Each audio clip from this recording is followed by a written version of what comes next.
Hello, everybody. Welcome to the Homestand Show. I'm Albert Vartanyan. On the show today, my co-host Justin Pooney will join me. We have lots to talk about: the Sweet 16 and the NCAA March Madness, NFL news as well. We're going to talk about the Cowboys. Brandin Cooks making his way to Dallas as well. We'll break down the Raptors game with Jelani Goodridge-Reid. And joining us to talk some baseball, Mike Wilner of the Toronto Star will stop by. We'll talk about the pitch clock. Joey Votto maybe on the move to the Toronto Blue Jays. We'll talk about that. But let's start with the NFL, and let's welcome in Justin Pooney and Jelani Goodridge-Reid. So Brandin Cooks makes his way to the Dallas Cowboys. He does. In a trade for a 5th and a 6th rounder. Houston will also pay $6 million of his $18 million salary. I like that. What does this trade tell you about the Cowboys and what the Cowboys want to do this season? There are no excuses for Rain. This is what Dakota this trade does? Prescott. There's no excuses anymore. Wow, okay. Jerry Jones masterclass. And Jerry That's and a big Steven, statement, Jelani.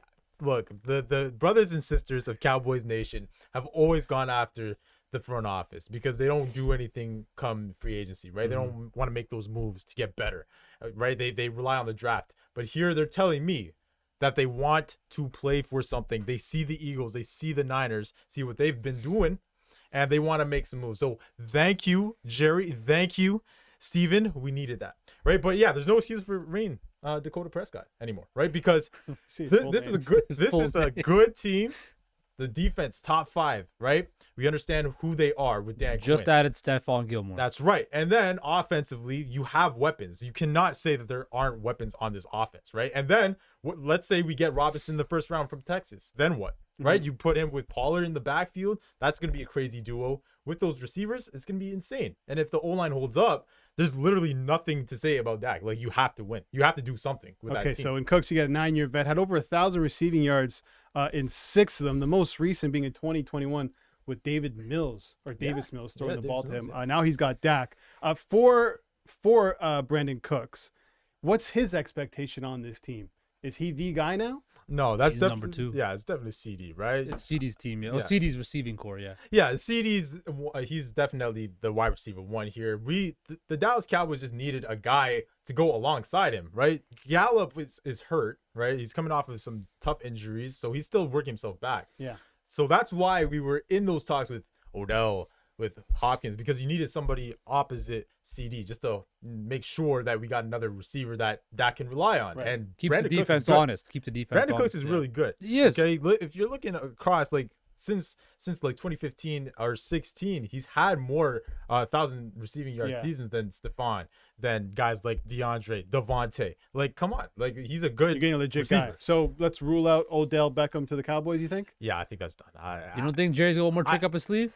Maybe, but I just don't see it. How do you don't- fit him in too, right? yeah, true. that's the thing, right? So, And look, like you said, we always think about Brandin Cooks being injury prone, but he's been relatively healthy too in the last couple of years. He's also, I think he's the perfect complement to CD because CD's more of that bigger body, can kind of go inside, outside, but Brandin Cooks is a bit of a speed burner as well, and he could pop the top off the defense, which might move safeties over to that side, cheat a little bit, which will open up more lanes for CD. But my thing is the tight end position, the middle of the field. no, we're good. We're good in that Sure? area.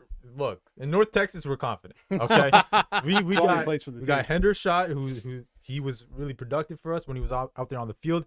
And watch out, Jake Ferguson. He's a really good prospect. Okay, he made some flashes during the season when he had time.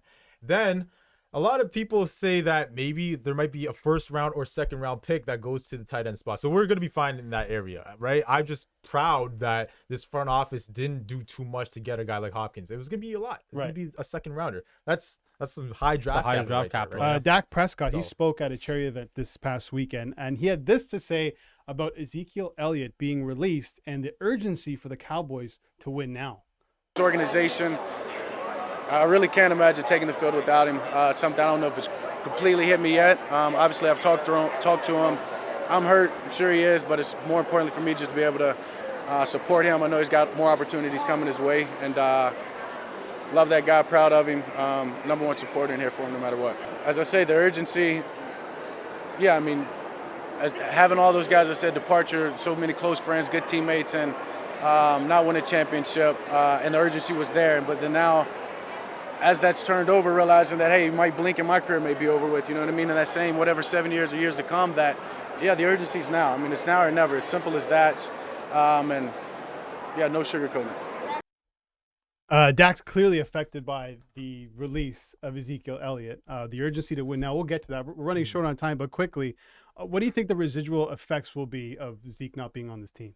Well, you lose that leader in that locker room, right? And he's not the same guy on the field that he once was, but you always need those guys that could gel that locker room, that could be that voice. So that is going to be something missed. He's definitely one of the most loved Cowboys over the last few years. So are you concerned at all that it might affect Dak's play this season? I don't think so. No? I don't think so because it's Pollard's time, right? And then we're probably going to get another guy in there, and McCarthy does still want to run the football. So Contract time too for Dak too. he's got to show up. He's got to show up. He's got to get on the Could be payday. the perfect storm this season, right? Hey man, we flipped those Randy Gregory and Connor Your Williams mood has comp changed picks over the for- weekend. Or Brandin Cooks. they do what they always do. Take What, you on a ride disappoint? and then disappoint Hey you. man, this is on Dak. This is on Dak. He's literally the only guy I'm looking at. Is he gonna perform this year? The NFC is wide open. I get it. The Eagles are good. I get it. The Niners are good.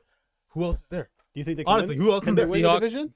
Seahawks aren't there yet. Detroit Lions? With all due respect, Detroit is coming. Yeah, Detroit they're- is coming. They're stacking up, but do you think the Cowboys can win that division? Oh yes, it's gonna be tough because Right. the Giants are even looking better, Right. right? And the Commanders, look, I hate the name, but they are doing something there. So it's gonna be a crapshoot. It's gonna be a lot of these guys You're going so after each happy. other. But your let's attitude go. has changed Cowboys so much. Nation. Your attitude has changed so much over the weekend. Yeah, Did Did you you guys get see his Brandin Cooks Instagram in? story last night? Hey, man, listen. The Cowboys. I don't have a team, but the Cowboys being good in the NFL is good for football. That's just my Definitely. opinion. All right, let's continue this conversation into the next break. Let's talk some March Madness. And the Toronto Raptors dropped one against the Bucks, but they played pretty good.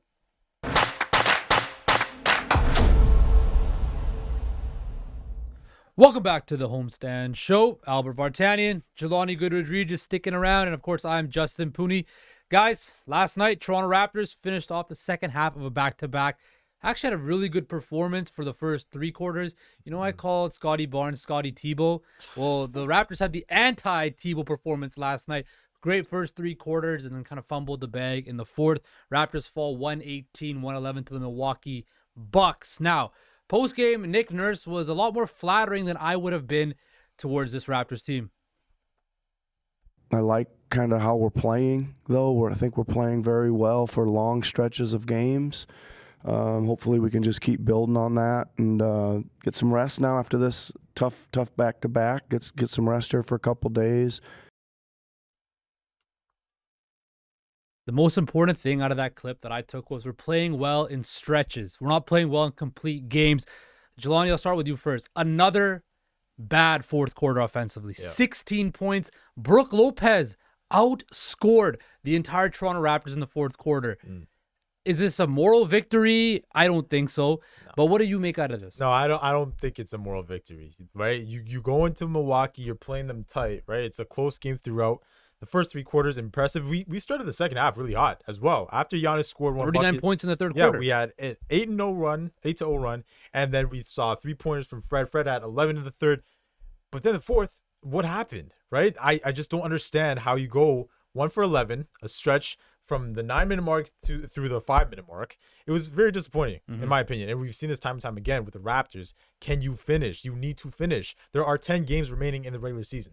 You have no more time to say, okay, let's see, with this upcoming stretch. No, you don't have time for that, right? And then the play-in, let's say you have a road game in the play-in. Then what? What's going to happen? Are you going to fold when it matters most? That's my question. Pascal Siakam, I get it. He did his work at the boards. I understand that. But I need more points. 13 points. I need more than that, right? Especially against a contender like that. All hands on deck, right? So I was pretty disappointed with that. I thought Siakam's distribution was pretty good, but I get what you're saying. You want him to score more. And for the Raptors, listen, if you don't score in the opening 6+ or just have one field goal, it's not going to cut it against a team like the Bucks. The whole moral victory thing, I know it's kind of being played out, but you can take something away from this game. It's the second night of a back-to-back. I mean, they don't have the greatest record on back-to-backs. I think they're 4-7 or 4-6 or something like that. You're playing one of the best teams in basketball with one of the players in Giannis, who went perfect from the field, who could be the MVP of this season.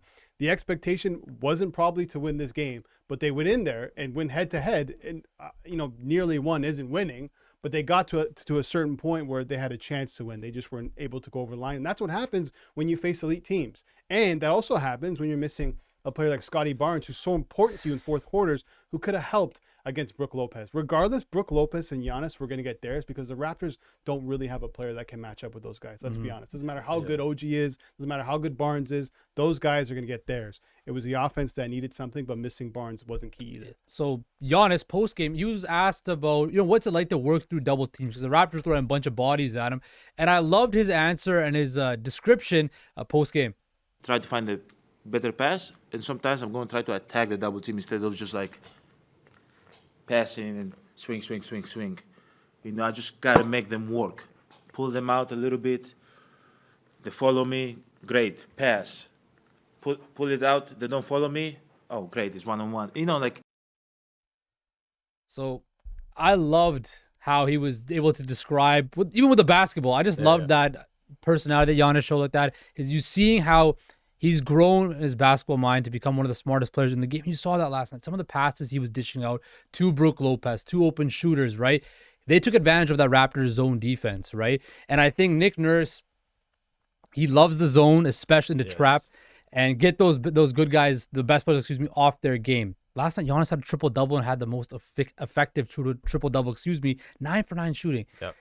The Raptors, their defense, again, we say it's supposed to be their calling card, but here they are just having these massive gashes consistently. Yeah. It was tough, especially that fourth quarter, right? And there was a stretch where we saw, I think it was Trent, Boucher, Pirtle, Siakam. I can't remember who else was on the court, but at that time, it was bad defense that I saw, right? We let Giannis go through the lane untouched at times. Yeah, those cannot pressures happen. on the floor. Yeah, cannot happen, right? Brook Lopez did his thing. We also saw Javon Carter, the guys from outside, like if it was Connaughton, like we saw these guys shoot, right? And that comes from, obviously, Giannis is going to draw defenders, of course, right? But you got to be able to run and close out. Sometimes the Raptors fail to do that, right? And I think, obviously, Giannis is MVP maybe, right? He's the best player in the sport, in my opinion, right? So he will command that attention, but the Bucks are so deep. So yes, it was a tough game, of course, right? I just think that the fourth quarter at times we've seen it, even with lesser teams. Yeah, no, it's true. The defense doesn't show up. I felt like if their offense matched up somewhat to how their defense was, I know it wasn't great in the fourth quarter, it would have been a lot closer of a game. But what's the difference between elite teams and teams like the Raptors, right? Trying to fight for a play-in spot. You have guys who can make shots that aren't just your top guys, right? Who's making the big shots last night for the Raptors? Van Fleet. Yeah. That one-on-one with Giannis, bank shot. There's not many guys on the Raptors who can do that. But you look at Milwaukee, you have Drew Holiday making shots, right? You have Pat Connaughton making shots. You have Joe Ingles making shots. Bobby Portis. Bobby Portis. Yeah, Bobby Portis. Was it Portis almost crowned Jakob Poeltl? You Yeah, never see that from a guy exactly. like that.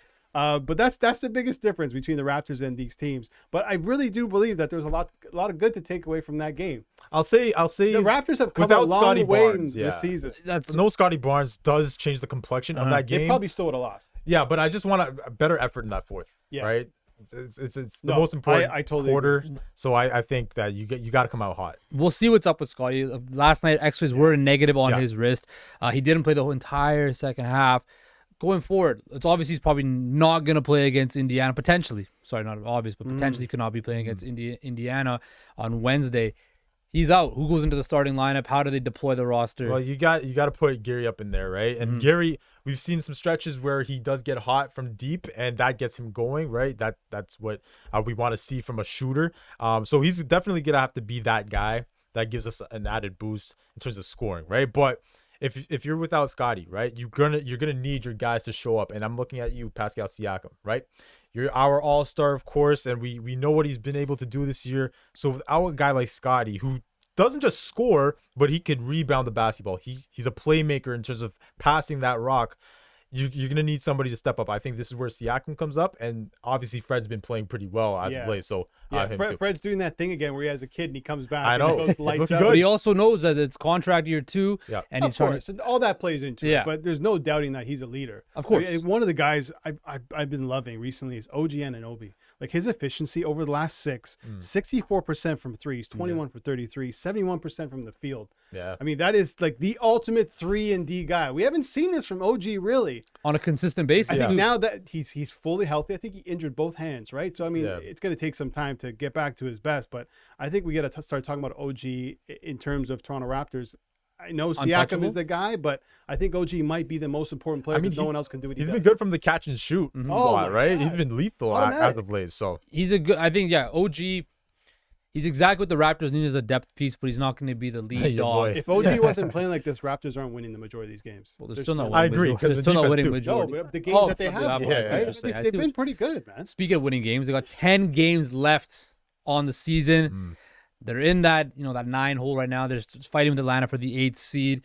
Jelani, when you look at the next 10 games for the remaining 10 games for the rest of the season, what do you think? Do they move up? Do they potentially? I think the 6th seed is done, but can they get a home playoff play-in date, or do they stick with the 9 seed? I don't like those last 3 games. Yeah. I don't like them. The thing with the last 3 games is the they might but- have nothing to play for then. No, but they're playing for seeding, right? You never know. You never know. The Bucks might want to secure that first. The Celtics too. They don't want to fall to the third spot. That's where they're at right now. Sixers replay as well.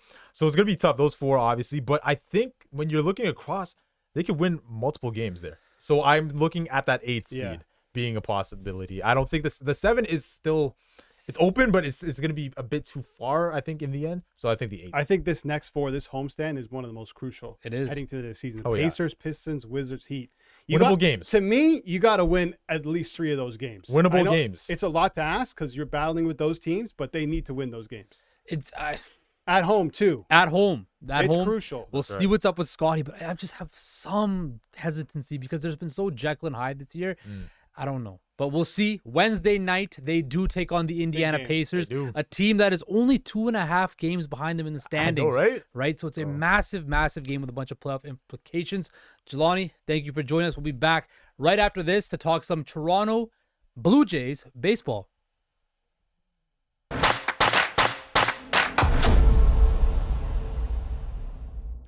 All right, welcome back to the Homestand Show. Time to talk some baseball. First day of spring, got to talk baseball. And joining us now is one of the true greats here. It's Mike Wilner of the Toronto Star, host of Deep Left Field podcast. Mike, thanks so much for joining us. Thanks for that intro. Appreciate it. So some news came out today. I guess you can call it news with surrounding Joey Votto. The Reds GM talking to the Athletics saying he would consider dealing Votto to the Jays at the deadline should Votto ask to return home to the Toronto Blue Jays. How do you think the Jays would respond to that request if the Reds found themselves out of a playoff spot come trade deadline time? Well, first of all, the Reds are going to be about 20 games out of a playoff spot come trade deadline time. Their owner has made no effort at all to invest in the success of the team. Joey Votto makes a lot of money. I would, first of all, let me just say off the top, I would absolutely love Joey Votto in a Toronto uniform. I think it would be fantastic. He's phenomenal, the greatest. By the time he's done, he's going to be the greatest Canadian hitter ever.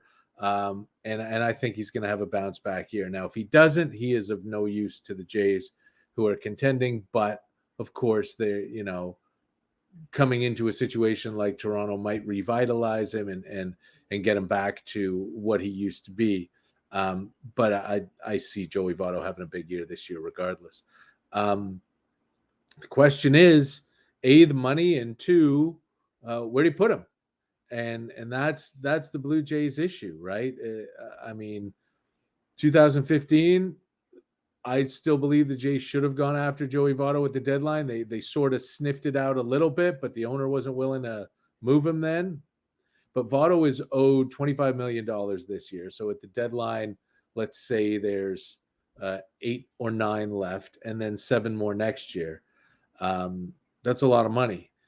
But the bigger question is, where does he fit in? Because right now there's not a place. Brandon Belt is in the place that Joey Votto would be with the Blue Jays.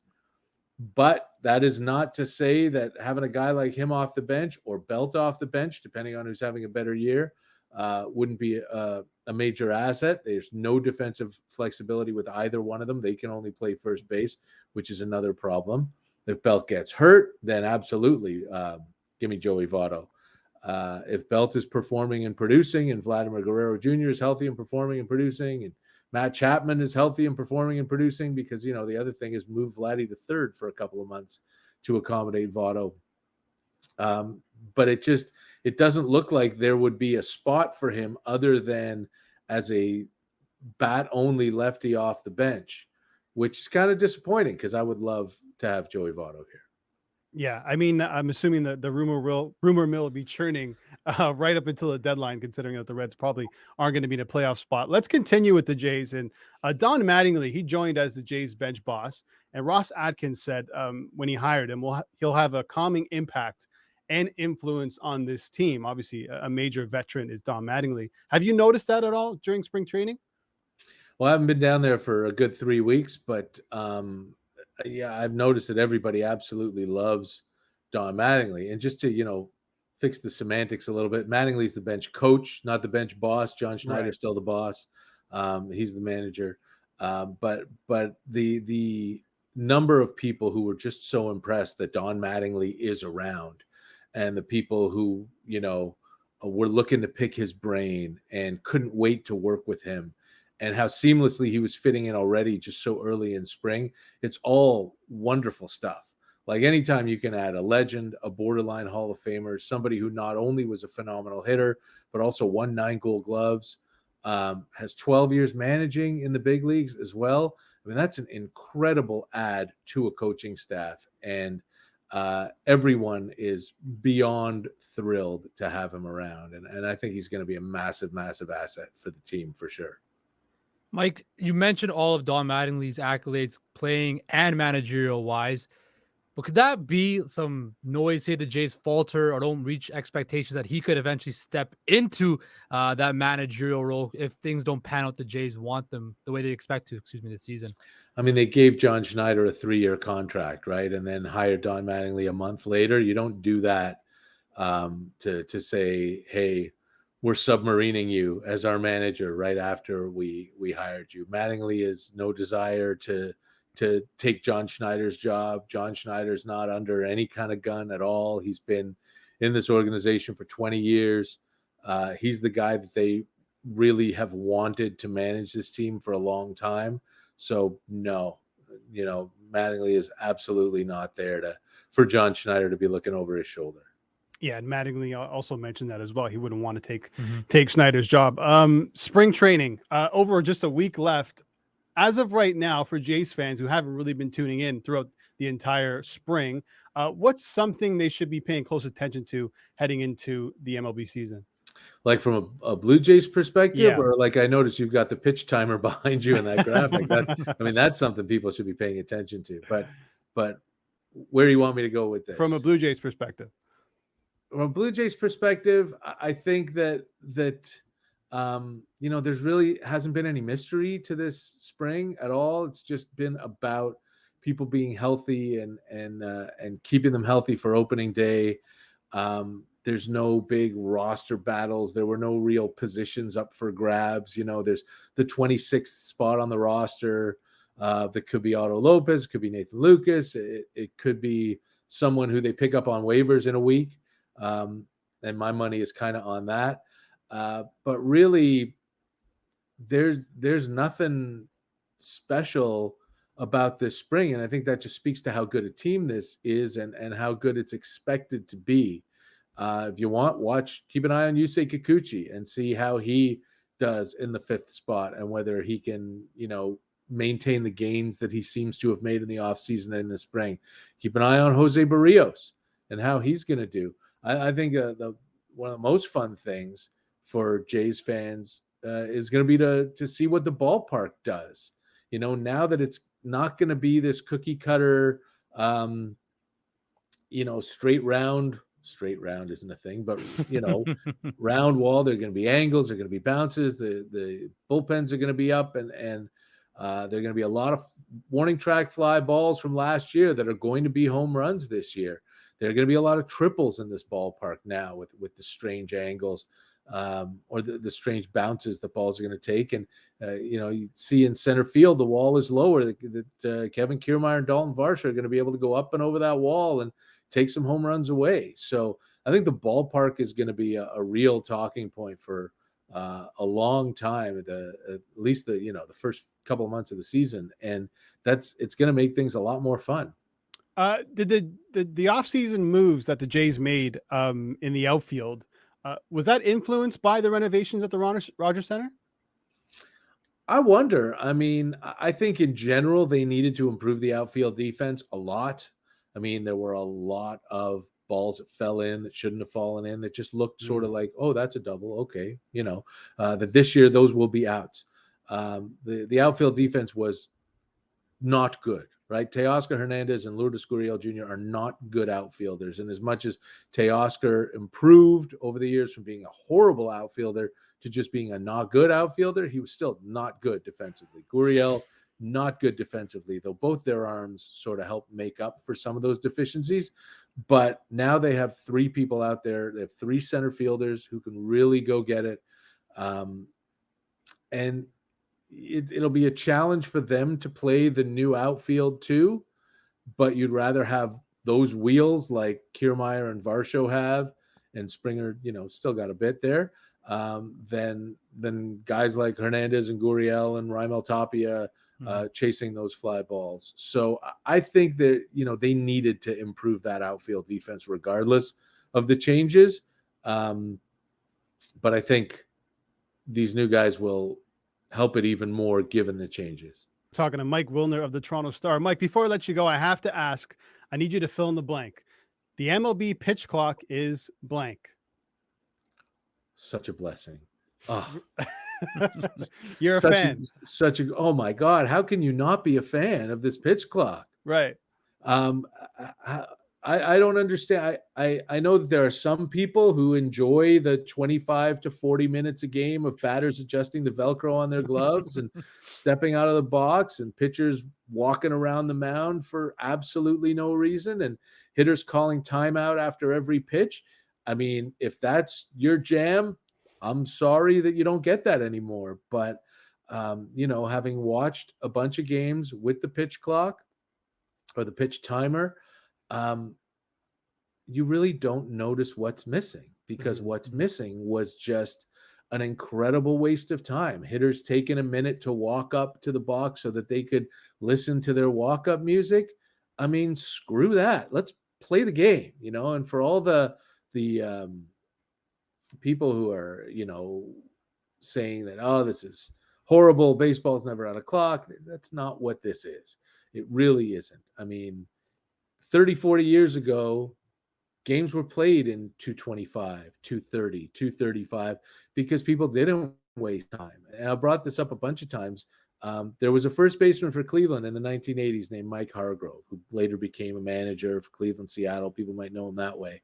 He was called the human rain delay. That was his nickname, the human rain delay, because after every pitch, he would step out of the box, put his bat between his legs, and adjust one glove, and then adjust the other glove, and knock the dirt out of his cleats until he was ready to step in. And it was such a unique thing. Nobody did this, that he got that nickname. Last year, I would wager well over 50% of hitters did that. And nobody noticed because everybody did it. It used to be unusual, and it's completely unnecessary. So get in the box, stay in the box. I love, more than the pitch timer, I love the rule that a hitter is only allowed to call timeout once per at bat. I think it's incredible. And I think, it's not going to be less baseball. It's just going to be less wasted time. And it's a wonderful thing.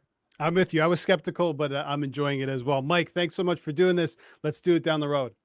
Anytime, guys. Thanks for having me.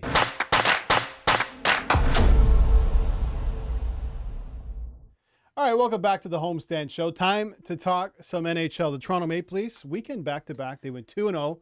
Not bad. A lot of updates coming in from Leafs morning practice. Noel Acciari returned to Maple Leafs practice on Monday after missing Saturday's game for precautionary reasons. No concussion, which is good news. TJ Brodie missed practice, by the way. He's day-to-day after blocking a shot on Saturday night against the Senators. That's something to definitely monitor because, I mean, if there's a player you don't want to be missing on that back end, it's TJ Brodie. Top pairing guy. Ilya Samsonov, he's back with the team after taking some time off. His wife is expecting soon. He's dealing with some bumps and bruises, but he's expected to start tomorrow night against the Islanders, and that's according to Sheldon Keefe. How about this one? Nick Robertson was in full equipment. It's first time since December 8th. He's recovering from surgery on his shoulder. So good news for the Toronto Maple Leafs. Okay, I know we talk about this, I feel like every other day when it comes to the Toronto Maple Leafs, and we're talking about Leafs goalies. Matt Murray Pretty good performance against the Ottawa Senators. Unfortunately, let in 4 goals again, and he's done that in each of his last 6 It was expected. starts. Come on, it was expected. It's expected, right? But he did make some good saves. He kept them in the game in the first period. I thought he looked pretty good. Matthews and Keefe, after the game, had this to say about Matt Murray's performance. Yeah, I mean, he was a brick wall tonight. He was so solid and came up with some big saves for us, which was massive. And just kept playing. He doesn't get rattled in there. He just on to the next shot and on to the next on to the next play. And he was huge for us tonight.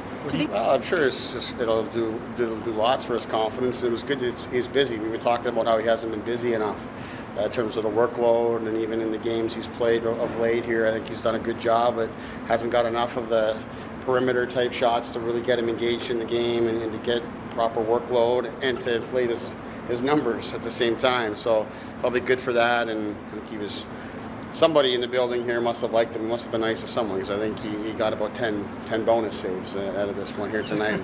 But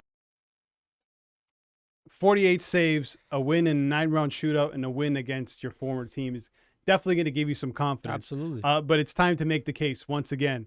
Murray, Samsonov, or both come playoff time. And it's I know you're shaking your head, but it's the question that needs to be asked time and time again after every performance, because it is the biggest question probably surrounding the Maple Leafs heading into the playoffs. Who's going to be the number 1 guy? Are they going to go with 2 guys, which I think that they will, but who starts first? Samsonov. Yes, Matt Murray got peppered to 52 shots, stopped 48 of them. Very good.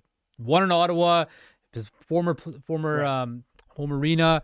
But this isn't about individual performances, right? It's trying to get Matt Murray back to what his best could be. But we don't know what that is. We haven't seen it in such a long time now. We don't know what what in Pittsburgh. We saw it in Pittsburgh half a decade ago. Half a decade ago. You got to go with the guy who's played the best in the crease all season long, and that's been Samsonov. Matt Murray had a very good game. Yes. But we've seen too many inconsistencies this season with his performance. You have to go with Samsonov. He's been more solid. He's been more consistent. He plays better at home ice. You're going to need that. He's the game 1 starter, no questions about it. And this whole thing about a platoon, what's the old saying? If you got 2 number 1 goalies, you don't have a number 1 goalie, right? Right. So either the Leafs don't have a number 1 goalie right now, or they need to determine that Ilya Samsonov is their number 1 goalie. I mean, to look for successful tandems in the playoffs, you probably got to go back to those Pittsburgh days when Matt Murray and Zatkov and Fleury was in there, when they won the Cups. But since then, that hasn't been the case. Look, Vasilevsky's been the number 1 guy for Tampa. I know there's only one Vasilevsky, right? but and then the goalies that are leading the way for teams that are winning Stanley Cups. If you look at Colorado last season, okay, they had two goalies going, but who played the majority? It was their number 1 guy. Yeah, exactly. And it could happen with the Leafs, but you can't dismiss Matt Murray because those 2 Stanley Cups, they just carry so much weight. That's why it's not being dismissed. So long ago, like it doesn't matter. It does matter. No, it doesn't. You know why? Because Kyle Dubas brought him in for that reason. Hey, this is a Stanley Cup winning guy. If we can get him back even close to his best. Has he played like a Stanley Cup winning guy this year? But that's the hope. That was the gamble. You can't just flip a switch. That's what I'm saying. You can't just flip the switch and hope that he's going to turn back into Pittsburgh Matt Murray game 1 of the playoffs. No, it's not but if you can happen. get close to that and you're running a tandem as well with another competent goaltender, then you got a shot there. I don't know. The way I see it is this: like the Leafs need that rock in the crease. Okay, let me ask you this. If I'm going to put you in the shoes of Leaf fans. I know you're a Canucks guy from Vancouver, but if we the shoes of Leaf fans, would you rather have heading into this playoffs your number 1 guy being Jack Campbell or a tandem of Murray and Samsonov? Do I get last year's Jack Campbell? You get whatever Jack Campbell is right now. Which in Edmonton, Jack Campbell's not been good this year, no. But with the Leafs, you knew he was the number 1 guy, right? But what does that mean if your number 1 guy isn't good enough? The team has confidence in him. I think with Matt Murray, he's been again just the inconsistent play from him. That just worries me so much. And some of the lousy goals he lets in, right? And yes, we make a joke about him letting in 4 goals a game consistently right now. That means, which is not always necessarily on the goal. That's not necessarily on him. But what I did like though from Matt Murray was he made important saves at important times to keep his team in the game. Right. That to me was important. But I need to see it's just consistency, and I don't get that from Matt Murray. I get that from Samsonov. I don't get that from Matt Murray. And looking at the playoffs, you're gonna need a guy against Tampa Bay who's been through all these battles, all these trials and tribulations, all this adversity. Andre Vasilevsky I could put all my money that Andre Vasilevsky's going to show up, right? Of course. The Leafs right now. But you can't keep comparing No, I'm not comparing. What I'm these saying is, goaltenders to Vasilevsky. if I was to rank the 3 goaltenders, Right. right? Obviously, Vasilevsky's one with a bullet, right? Samsonov's better, right? Right. And I think he gives the Leafs more confidence to win games, right? Right. And you got to And back to the Murray consistency. This is why Keefe is giving him these starts to develop that consistency. But you can't leave Samsonov on the bench for too long. And now he's back. His home record really, to me, makes the case alone. Awesome. Second best home record in the league. Exactly. Linus Ullmark, number 1, who's probably going to win the Vezina. That tells he is you a gonna lot win the about. Vezina. Yeah, exactly. But also, what Dubas did at the deadline, reinforcing the defense, has a Mm-hmm. lot to do with going with the tandem as well. I think he realizes, listen, we all realize it, that they don't have a Vasilevsky or Mm-hmm. a true top-tier guy. There's not many top-tier goalies out there, by the way. So you got to reinforce and strengthen the guys in front of those goaltenders. And I think the Leafs they've done that very well. Yeah, I think the remaining stretch of this road trip, they're going to be in Long Island, Florida, Carolina, and Nashville, right? How many starts does Matt Murray get in those next 4 games? Yeah. I think he might get 1. I think he'll get a couple. I think he might get the next Sunday in Nashville, maybe. But I see, you said Samsonov's probably going to get the net on Tuesday. Then they're in Thursday in Florida. Maybe you put Murray in, and then you got back-to-backs on the weekend with Carolina and Nashville. We'll see, right? There's still the home ice advantage factor that's still at play, right? They're still in that dogfight with Tampa for It's that? important. Based on that home record, you need it. And if they get home ice advantage, does that even enhance the case for Samsonov to start as well? Because, like you mentioned, his home record is so good. Right. A lot of things turning around for the Maple Leafs in terms of players playing well. Matt Murray, not the greatest, but he's getting there. I think he's getting better. Morgan Rielly, who I've been very critical of. I mean, at one point, I'm like, you got to take this guy out of lineup. It was that bad, which isn't a crazy thing to say. It's just his contract wouldn't allow for it. Let me just put it that way. But 3-game point streak. He started to score goals again.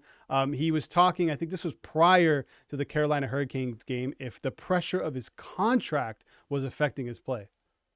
No, not the contract or anything like that. It's just, holding yourself accountable. It has nothing to do with money or nothing to do with any of that. It's just, I've been here for a while, and I expect a certain standard from myself and all of my teammates as well. And I think that we all hold each other to a very high standard, but, it starts with yourself. He's very honest about his game. When I've met with him and chatted with him, Morgan really wants to win, really wants to help our team, and he knows that he plays a big role in that. So, he's extremely committed to being at his best. Prior to this 3-game point streak and him kind of turning it around, I was vocal about, listen, he needs to just forget about his offense and focus on his defense, because that's what needs to get better. But I've realized that he needs to focus on his offense, because that has to do with his whole game. It gets him going, right? It gets him going. It gets him that he's a confidence type of player. So I will say this. I don't know what the issue's been. If there's maybe a lingering injury. I know he came back from injury, wasn't the same player. If he's starting to get back to 100%, but he's definitely switched it up a little bit, and he's improved. And when he's playing that well, the Leafs play well. First things first, I do think the contract does play a factor. How could it not? Right? A contract that he signed like that. But that's a low-hanging fruit when a player's not playing well after getting a big contract. But what I'm saying is, it obviously did affect his play, and it does cross his mind. We're a human; it's going to cross his mind. But like you said, he's playing a lot better offensively, right? And you're seeing that in his ice time. His ice time is now, the last 3 games, he's had over 20 minutes of ice time.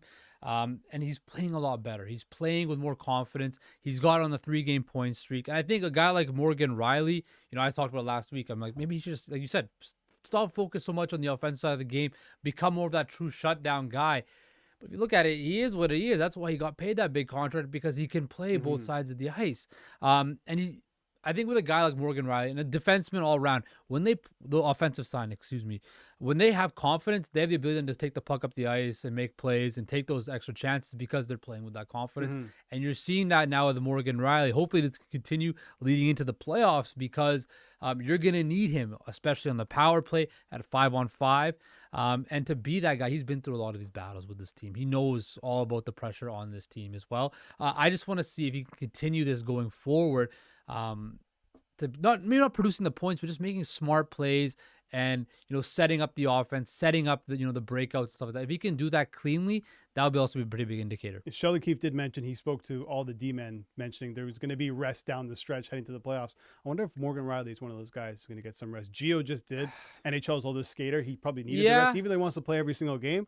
I just wonder if Rielly becomes one of those players. The rest, load management type of thing heading into the playoffs, I get it. But you also, you want to be fresh and playing and be in that zone when you're going into the playoffs. Maybe taking games off, you kind of build that rust as well. So I do see it, maybe stagger it, over the next couple of games, because there are some games, look at the rest of their schedule where they can just, they got to lock up that home ice. They do. That's really important.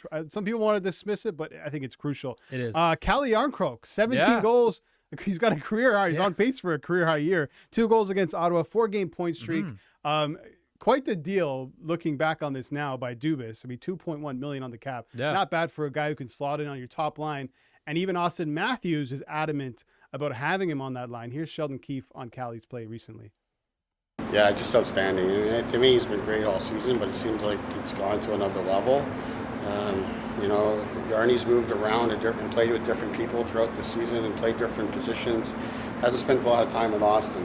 And that's something we wanted to get a look at. And he's been terrific, both in his own play and what he's generating, but also how he's facilitating, for his line mates, Austin in particular.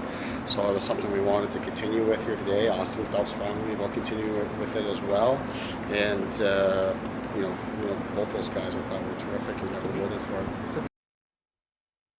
Yeah, Jarnkrok, 17 goals, 35 points. It tells you about the depth on this Toronto Maple Leafs team, that you can slot in a guy like Jarnkrok into the top line, and you'll have a guy like Matthews who wants to play with him as well, and he's thriving. The Leafs haven't had this in recent years. The one thing I like about what Sheldon Keefe says, Austin Matthews wanted him on his line. Yeah. Imagine a guy like that, having one of the biggest superstars on your team and say, I want you on my line. That just is almost amount of confidence for a player like Jarnkrok. He's got 17 goals this year, 18 assists, but he's taken 90 shots. That's a pretty good clip he's shooting at right now, too. And he's a guy that you said slots up and down the line. But I mentioned it last week. They got guys that are versatile now, guys that will check, that are hard to play through.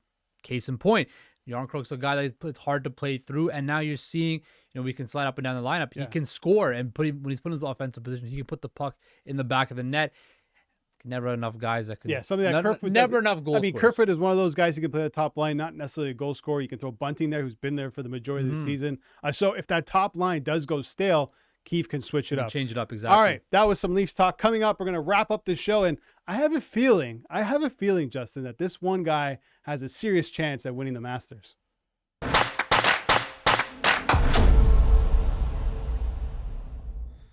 All right, welcome back to the Homestand Show, and we've reached the end of the show. The end of the show. You finally got it right. Usually finally, it took me a couple weeks, but I got it. Yes. We've reached the end of the show. Thanks for everyone coming on. Mike Wilner, especially from the Toronto Star, dropping some baseball knowledge on us. And I'm happy that a baseball guy like himself, a true baseball purist, veteran, as they would say, a purist, loves the pitch clock. I was so skeptical about it. I'm like, man, I don't know. Get this thing out of here. But now it's not bad. But I don't know if you've been watching the World Baseball Classic. Yeah. No pitch clock. No. And it's been entertaining. It has been. USA's fantastic. been dominating right now. Trey Turner had a huge walk-off home. Every game, the guy's hitting home runs, right? big home runs, grand slams. Great. So, yeah. But listen, no pitch clock is not taking away from that. But that's a bit different. That's like playoffs. World Baseball Classic is more of like, it's more of a tournament style. And you can tell the guys love it. The fans are so into it. I'm a big fan. I'm also a big fan of Jordan Spieth. He didn't win the Valspar this past weekend. That goes to Taylor Moore, so congratulations to him. But I have had my eye on Spieth, and I've mentioned it on the show. I think there's a guy that's gearing up for a serious Masters run, and it's Jordan Spieth. Listen to this. His last 5 events. T6 at the Phoenix Open. He was cut at the Genesis, okay. The Arnie Palmer. T4, the Players. T19, Valspar. T3. At the moment, I just want to pull up his odds here, but plus 1,200 to win the Masters. Not the biggest odds, but I love this guy's game right now, and I think he can pull it off. So that's my early shout for a Masters winner. I wish I got on it a bit earlier. It's hard to bet against the big 3 right now, Rahm, McIlroy, and Scheffler, right? Especially after Scheffler had that quasi-dominating performance at the Players, right? He looked really good. Look, Spieth is a major winner. He's been there. He's played well before. I really like. I'm a big Collin Morikawa guy. I was gonna say, give me your guy. I think Collin Morikawa plus 2,100 right now. He's a great iron player, really good at ball striking. I think this could be his time, but again, man, you know me. I got a plus 4,600 for Tiger. If there's any course out there that Tiger Woods can play and knows like the back of his hand, it's Augusta National. I think Tiger is so smart that he could put out a performance. Hey, I'm just saying. Yeah. If anybody can do it, I'm on Tiger Spieth. Woods. Sorry, I said 12-1. It's 18-1. If you find a better number, go for it. I really think Spieth. He loves it there too. He's got some pretty good finishes at the Masters. Okay, that's the end of the show. Thanks everybody once again. Justin Pooney, love having you as my co-host. Hopefully we do it again soon. Hopefully, which I think we will do tomorrow. I think we might be doing all right. That's it for the show today. Make sure you tune in tomorrow. More Justin Pooney and the Homestand Show.